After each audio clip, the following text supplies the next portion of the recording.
Hello, what's up you guys? So for today's video, we are going to go shopping Thrift sa shopping. Ukay. Okay. So, mag-uukay po kami ngayon kasi we are planning to go to Bohol next week. Next week ba? Yes, next week. To visit his family there. So, we decided to go shopping at our favorite Ukay store. It's just near here in our house. And at the same time, we are also going to go get groceries. Let's go. Guys, if you guys notice, my voice is kind of raspy because I have cough. But I'm getting better because he's taking care of me. So these past few days, we've been so busy. He's working and we're studying, doing household chores.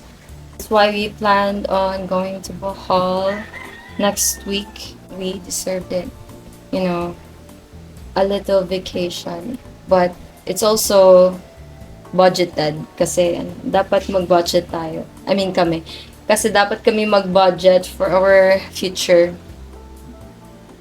Especially may 10 anak na kami. Kaya, so, we're going to take you guys to our favorite ukay here in our place.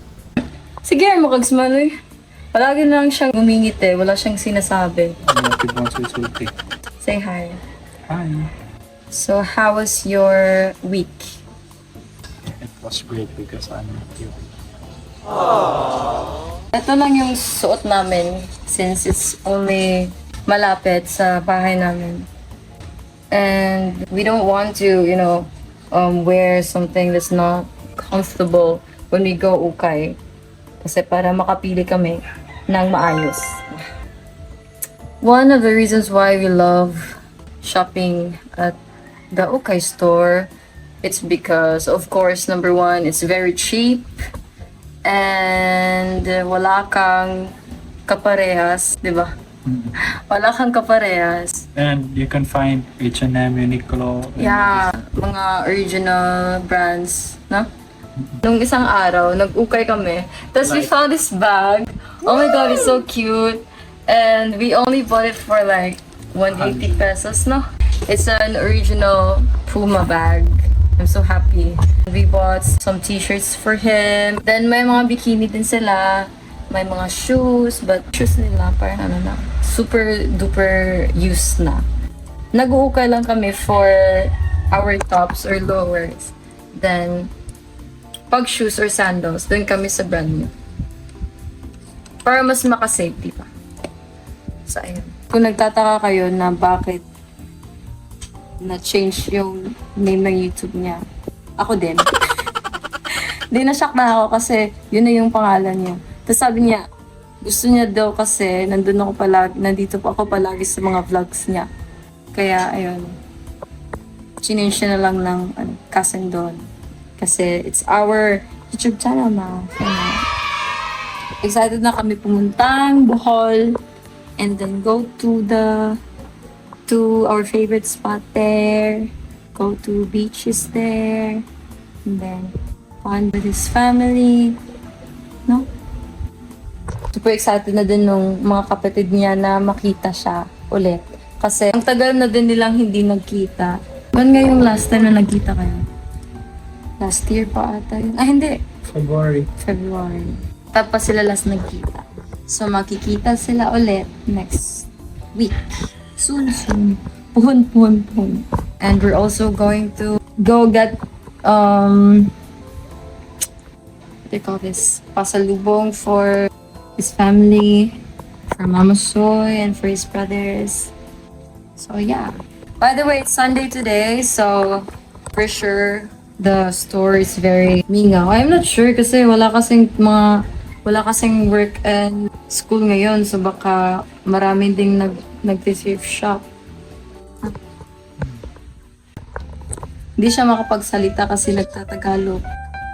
From now on, you should speak in Tagalog na love so that you'll get used to it. Kaya nga matuto ka mag-Tagalog. kagaya ko. Hindi nga ako masyadong... How do I speak Tagalog if I completely don't know how to speak? From now on, I will speak in Tagalog na so that you'll get used to it then. Ako nga, hindi nga ako masyadong hindi ako masyadong marunong magtagalog, pero I'm trying my best kasi gusto ko. Pero nakakaintindi ka ng Tagalog. Pero hindi ka marunong magsalita ng Tagalog. Eh di, kung alam mo paano maintindihan, eh di, if you understand Tagalog, and then, that means you also can talk in Tagalog. You also can speak in Tagalog. Pero dili man. What do you mean by dili man? If I can, then that means you also can. If I can, or if other people can, then that means you also can do it. I just don't know how to speak Tagalog. Because you're not trying to speak in Tagalog. I do try. Then you should I can try only now. understand. Now on, magtatagalog na kami sa videos namin para matuto na siya magtagalog. Oh, pero a lot of people always say na speak in English. You know, you also have to know how to speak Tagalog kasi marami kang viewers na Tagalog din. Might as well speak in English so everybody can understand. I'm trying to teach you. Give me kind of sentence bit and I will translate it in Tagalog. I don't know how to speak Tagalog. Hindi ko alam paano magtagalog. Hindi ko alam paano magtagalog. Alam paano magtagalog. Sige. Anong pangalan mo? Anong pangalan mo? No, you have to answer it. Say, ang pangalan ko, Ang pangalan ko ay Brandon. you can say, ako si Brandon. Ako si Brandon. Ilan ang edad mo? Magkano ang edad mo? Ilang taon ka na? Ano ang paborito mong sudan? Ano ang paborito mong ulam? Adobo. Adobo. Ano ang paborito mong kulay? Green. Green? What's the Tagalog of green? Can you search it? Azul? Lili, man, blue, man. Oh, alam mo pala eh. Okay, Spanish yun sa na. I-search daw. Ang Tagalog ng green. Verde. Verde. Nung high school pa ako, yung alam ko lang sa Tagalog yung mga mura na words. Mga cuss words ba? Puro mura lang yung alam ko sa Tagalog nun. Kasi yung may classmate ako na Tagalog. Tapos sabi ko, I wanna learn Tagalog then. He helped me learn Tagalog. But mga tinuro niya sa akin, puro mura. Kaya yun, puro mura yung alam ko. Verde.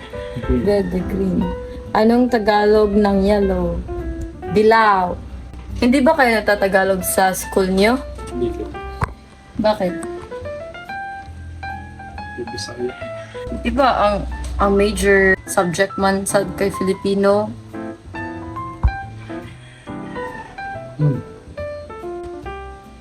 You just have to try. So we're gonna take you guys there, and we're also going to go get groceries kasi wala na kaming bigas at wala na kaming mga lamas. Ano sa Tagalog sa lamas? Mga gulay. Is it gulay? Basta.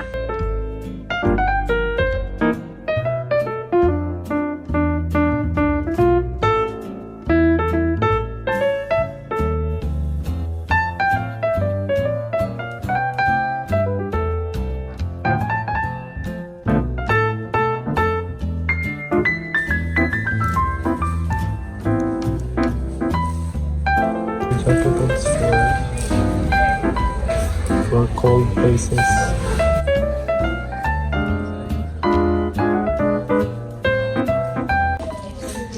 She's usually the one who picks my clothes for me because she's a fashion designer and I don't know anything about fashion. One more thing we love about here is that Aircon yung okay nila.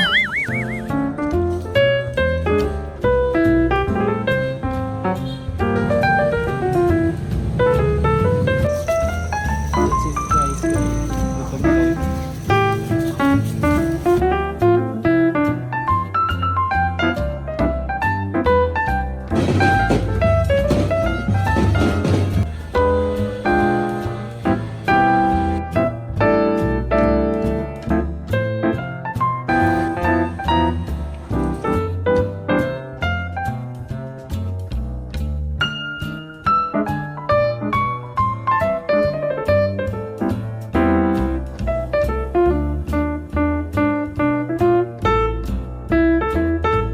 The next vlog, we're going to Bohol and we are taking you guys with us.